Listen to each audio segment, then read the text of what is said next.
Dan Lanning absolutely purposefully put a 12th man on the field to take time off the clock, right? Yeah, we believe this. Looks like that. Yeah, right, because he didn't really dispute it. No, credit to Dan Lanning. He took advantage of the rules. He's he's a really smart situational guy. That was an A+ showing by his program, all from top to bottom.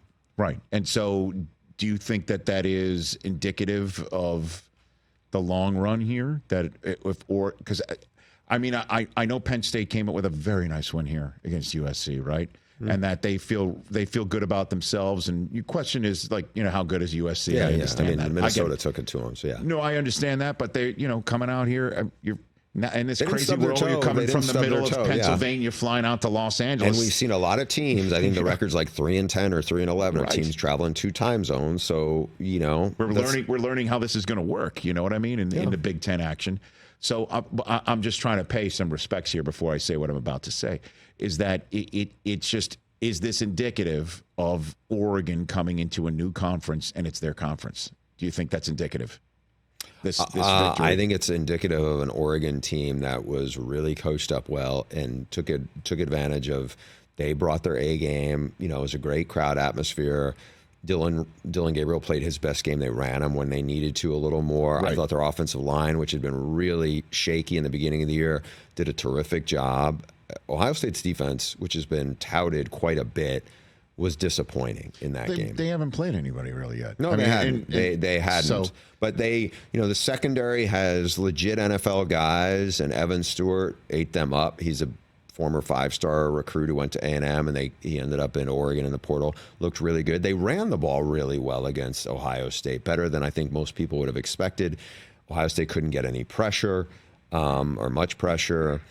I just thought, if you ask me right now, who do I think is going to win the national title, I'm still picking Ohio State. You are? Yeah. Okay. I mean, there was nothing I saw there was made me go, oh, this team is awful, or this team can't do it. They have the best group of receivers in the country. They have arguably the best 1-2 punch in the backfield.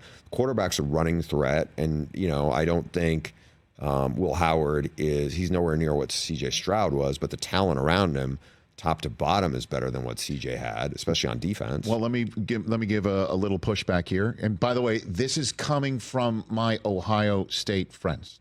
Okay, this is not me trolling or anything like that. This is coming from my Buckeye friends. And by the way, I don't know if you noticed, I can say the words Ohio State.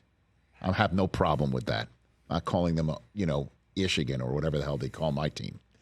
But what about the fact that at the end of this game, timeout in the back pocket, the kids sliding up the middle, this is now by the way, this just in, you can talk to your quarterback in the helmet.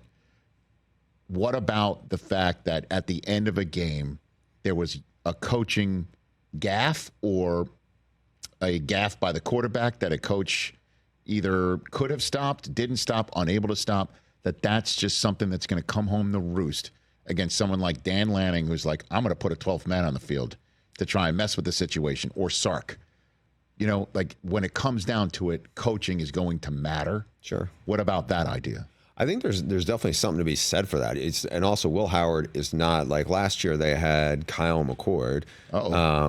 I was waiting to see if his eyes would perk up there. He lit up. He's paying attention. So, but it was his first year as a starter. Will Howard, led K-State to a Big 12 title a couple years ago. He's played a lot of football, but again, they're still college players, yes, and of course, you would hope if you're an Ohio State fan that the next time that circumstance like that comes up, they will be more dialed in. Again, I don't think losing at the last second to a really good Oregon team on the road means that they wouldn't beat them if they have a rematch someplace else, right? Mm-hmm. So, I think this is a good test for Ohio State. Again, if they had gone in there and won by 2 touchdowns, I'd probably feel more confident in saying I think they'll win the national title. Right.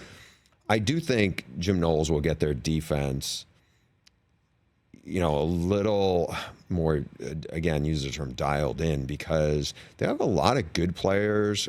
I think Caleb Downs is a great player, but I talked to an NFL scout this week, and he was like, they don't look like they're playing together very well. And again, maybe that was just the first time that they got taken on the mat. Because again, you take a look at their schedule.